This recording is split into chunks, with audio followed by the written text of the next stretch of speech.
तुलसीदास और रत्नावली, मोह से मोक्ष तक की कहानी।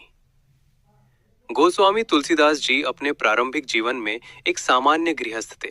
उनका विवाह एक सुशील और संस्कारवान स्त्री रत्नावली से हुआ।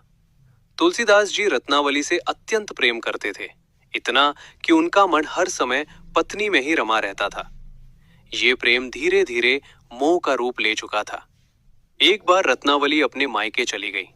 तुलसीदास जी उनसे अलग रह ही नहीं पाए। कहा जाता है कि घोर वर्षा और अंधेरी रात में उफनती नदी देखकर भी वे नहीं रुके। उन्होंने नदी पार करने के लिए एक तैरती हुई लाश को लकड़ी समझकर पकड़ लिया और किसी तरह रत्नावली के घर पहुंच गए। दीवार फांदते समय उन्होंने सांप को रस्सी समझ लिया, पर पत्नी से मिलने की लालसा इतनी प्रबल थी कि उन्हें कुछ भी भय नहीं लगा।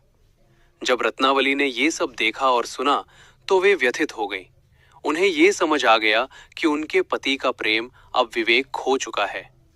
तभी रत्नावली ने तुलसीदास जी से वो वाक्य कहा जिसने इतिहास बदल दिया। जिस शरीर से तुम इतना मोह रखते हो वो तो हाड़ मांस का पुतला है। यदि इतना ही प्रेम तुम श्री राम से करते तो तुम्हारा उद्धार हो जाता। ये वाक्य तुलसीदास जी के हृदय में वज्र की तरह लगा।